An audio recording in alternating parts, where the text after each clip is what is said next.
Thursday just released their first cowboy boot line. It has the Frontier, that's kind of a roper style boot, the Maverick, that's a traditional cowboy boot with the pointy toe and the leather sole, and the Desperado that we have here.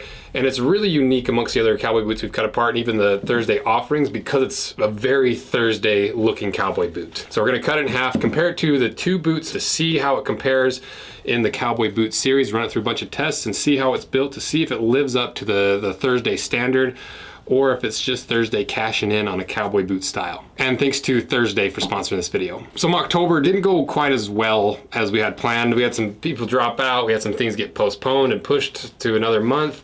And so October this year is gonna be rolling over to November, because there's still some stuff we wanna make, and there's some videos I really wanted to try. So don't worry, October's not over. It's just extending another extra month. So you'll get plenty of October boots throughout November as well as the Matusa series and the cowboy boot series. Lots of good stuff to come. And if you don't know who Thursday is, we did a quick history segment on their made in the USA logger boot, so check that video out, put links in the description, all that stuff. But if I were to sum up what Thursday does best, they take well-known styles like cowboy boots and logger boots and all these other styles, and they make them more refined with slimmer silhouettes, and they make them more affordable because of their business model and the materials they use. And Thursday makes their boots more practical by making them more comfortable and by using well thought out components for the boot that they're trying to design.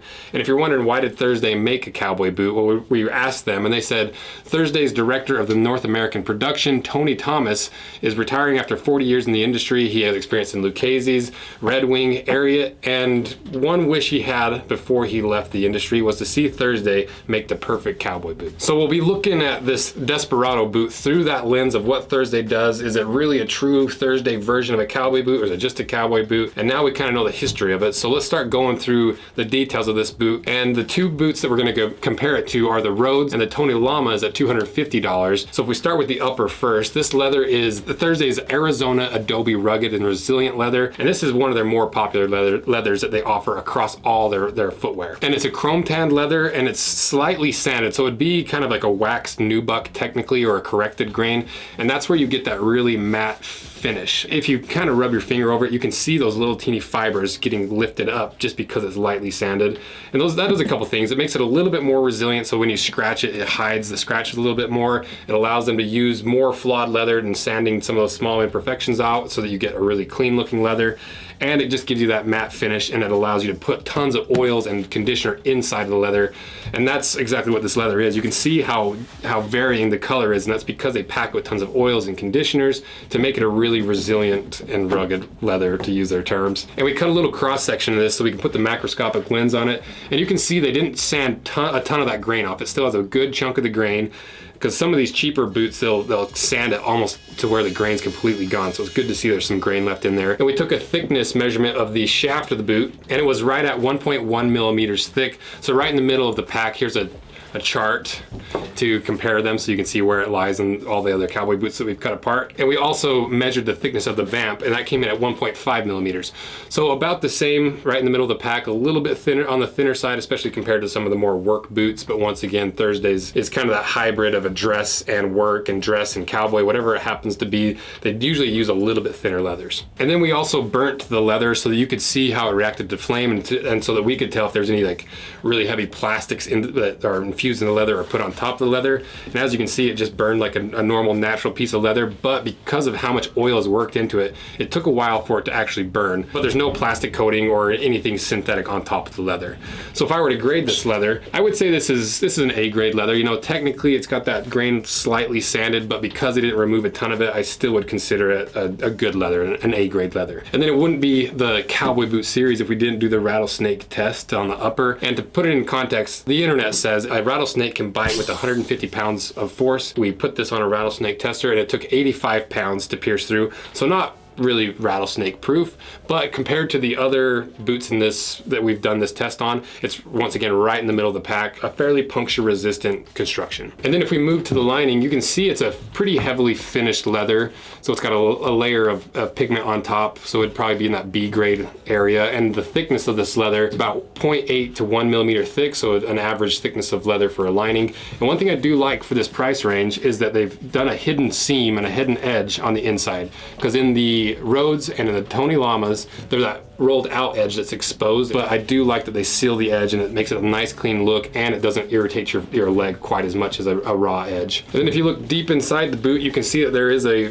flesh out or rough out counter cover on the inside, so I'm assuming they just take that lining leather and flip it so that those little fuzzy bits grip your sock and your heel a little bit better. And then if we move to the insole, it's just like all the rest of the Thursdays, it's a permanent insole and there's pretty clearly foam underneath. And then we look at the midsole, and this is where it starts to get interesting and where Thursday is starting to deviate from the traditional cowboy boot style. Because if you look at the midsole, it's not leather, it's a piece of rubber, and it's skived down right at the arch of the boot. And so I'm not really sure why they did that. If it was just, you know, maybe at the ball of the foot you need a little bit more squish, a little bit more durability or something, so we'll really see we get it cut in half. But another interesting thing that deviates from a standard cowboy boot is the outsole. This is Thursday's day-night style outsole with the little round lugs here. This is not usually seen on a cowboy boot. Usually you see this style on a more dressy boot or a dress shoe, but the other two offerings that they've just released have that leather sole. But I want to do this one just because it's so different. And we did a durometer tester. It came into 72 Shore A, so a nice harder rubber that's still soft enough that you can kind of grip, but it's not going to wear out super quick. And the top lift is a little bit thinner, and so, you know, sometimes you see on a cowboy boot a really thick rubber top lift that it's going to take a long time to wear through. And if you look at the heel stack, you might assume that it's going to be like a rubber heel stack or a leatherboard heel stack like we saw in the Tony Lamas and in the Alden Indies that used that in a $600 boot, but it's a full leather heel stack. So for $235, a full leather heel stack is pretty good to see. But what about the puncture resistance of the outsole? So we put this on our puncture test again to see how many pounds it took to pierce through, and it took only 68.5 pounds to pierce through. So this was by far the worst performing puncture test on the outsole out of any of the cowboy boots we've done.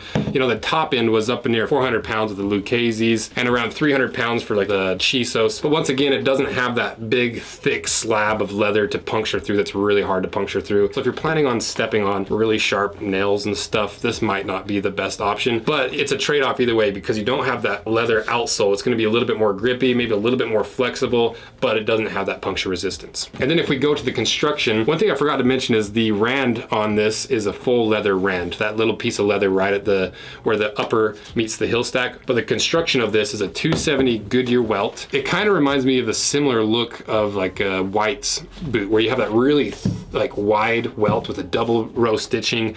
I like that beefy chunky look. I really like the look of this when I'm looking down on it. And it's a nice square toe boot, and that's one thing that maybe you wouldn't really notice unless you had them in hand is they do their lasts really smart. You know, in some of their more casual boots, they really lean into that pointy style, but keeping it wide where your toes actually sit. And it seems like they've done a similar thing here, and it feels just like any other Thursday boot. And that's part of the appeal of this Thursday cowboy boot is if you have Thursdays and you love the feel of them, you love the fit, it's a really easy leap to just go straight to this cowboy boot because you know exactly what you're getting. You know how it's going to feel, and you know it's a Thursday made boot. But 270-degree welt, and then you got your brass nails right here. Those brass nails clinch over and clinch into and hook into this upper leather, and that's what holds those layers together rather than the stitching. So it's more of a traditional cowboy boot way of doing it. But I'm not sure what this bump is. You know, usually you see this bump on the Pacific Northwest boots, that little waist right there. So I don't really know what's in there that's causing that, so we'll see if we get it cut in half. But other than that, that's basically everything we can know about this before we get it cut in half. So let's chop it in half and see if it's built like the rest of the Thursday cowboy boots, or if they've done what some of these other companies do where they'll contract out a completely different factory and be like, yeah, just throw our name on that cowboy boot and we'll call it a Thursday boot.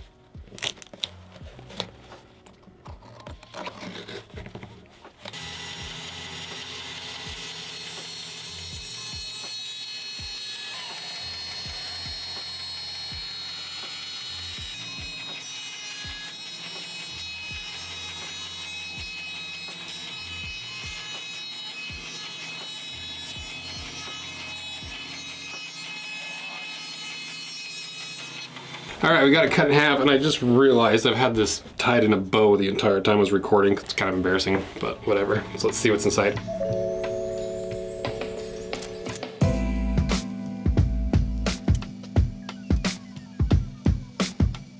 So this is something I don't think I've ever seen in any other boot that we've cut apart. You'll see here, you have your typical steel shank that you mostly see, and like these are the other boots we're comparing it to with the Tony Llamas and the Rhodes. You know, it's right underneath the insole and sandwiched between some compressed cardboard. But then you also have a composite shank underneath of that compressed cardboard. You're double shanked up on these Thursdays, which is kind of cool. I'm not really exactly sure what it was for, and so we asked Thursday. They said the steel shank is for the stability and the usual reasons you want to shank, and then the composite shank is to give you a little bit of that contour of the Western outsole. I think that's what that waist is right there. But also it is going to give you a little bit more rigidity and a little bit more prevent of that drop at the heel, because sometimes if the shank isn't a good enough shank, you'll get a high pressure point right where that heel stops. And now we can clearly see that that midsole is a layer of rubber that's just skived down. You know, you have an extra layer underneath the ball of your foot, but I think it also helps give you that really interesting silhouette that really these other boots don't have quite as prominent of a I keep saying waist, but that's really the only thing I can use to describe it. It is a really sharp curve right there. And I think ideally I'd almost rather have that be a layer of leather. I'm not sure why they chose rubber over leather. You know, it is going to be a little bit more flexible. Maybe they're trying to make it feel less like a stiff cowboy boot and more athletic. But the other cowboy boots they offer, I believe there's more leather in them. And so I'm thinking about doing a Rose Anvil 2 video where I cut all 3 of the cowboy boots in half and show you all the internal bits. If you want to see that, let me know and I'll try to get some more boots from Thursday and cut them all apart. And also support this video, because if it does well, then I can probably convince Thursday to do it. Now that we got them cut in half, let's compare the internal components really quickly, see if they're worth the price, because it'll give us the high and low and where that sits. So starting with the insoles. So the Rhodes have foam topped with leather. The Thursdays also have foam topped with 2 layers of leather. And then the Tony Llamas have this little sock liner just at the heel to cover up the compressed cardboard and the nails. Then if we move down to the actual lasting board, the Rhodes have that recycled material, the Thursdays have a fiber board, and the Tony Llamas have that big slab of veg tan leather. That's the traditional cowboy boot way of doing things. Then if we move to the shanks, all 3 have the steel shank plus the composite shank in the Thursdays. And then if we look at the filling, all 3 have a cork filling, and the Tony Llamas is really slim, but the Thursdays and the Rhodes have a very similar amount. The heel stacks, the Rhodes have leather, the Thursdays also have leather, but then the more expensive Tony Llamas have that really terrible compressed leather where they take leather fibers and bind it together with some sort of rubber compound as a leather substitute that's cheaper. It seems to be a common trend with these big names using leather board, and they kind of disguise it as leather to make it a more, not more affordable, more margin in their products, I believe, in my opinion. Then if we go to the counter, the Rhodes have that recycled material. The Thursdays have a really thick cellulose counter, and then the Tony Llamas have another recycled counter. So the Tony Llamas, honestly, should be a little bit lower on this spectrum, but that's what we're trying to figure out. And then just overall, the internal components. You can see the Rhodes,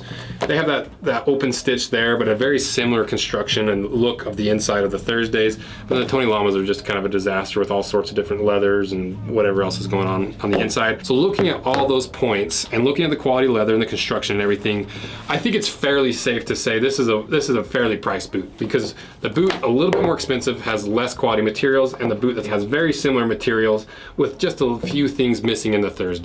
So overall, I think this boot is literally exactly what we talked about at the beginning of this video. It's a very Thursday cowboy boot. It's a hybrid of some of these dressier elements and the Thursday internal components that people know and love, and because of the comfort and the flexibility and the affordability of the components that they use, it's a really easy first step into the cowboy boot market, because you just know and trust Thursday, and it's an easy buy, and it's not $500 to $1,000. So overall, I think it is a fairly priced boot. I think you'll be happy with it, and I think Thursday has really pulled off a really unique cowboy boot. You know, there's some components that I might switch around, but it looks like they have some other offerings that have more of the leather components. So let me know if you want to see that Rose Anvil 2 video, because I'm really curious to see what's on the inside. So give this video some love if you enjoyed it, and let me know what you thought of these. And if you own a pair, what your experience has been in them. And just to double check, if you own a pair, let me know what your sizing has been across the board with Thursday, if it all matches up, and how it feels underfoot for Thursday, because that's one beautiful thing about this channel. Is for some reason, we have the most positive comment section. Feel free to drop down in there and give your insight on what your experiences have been, because it's hugely beneficial to me and anyone who's watching this video who wants some more anecdotal information about these boots. So thank you guys for the support, and thanks again to Thursday for sponsoring this video. Check the links out via the description, and thank you guys. See ya.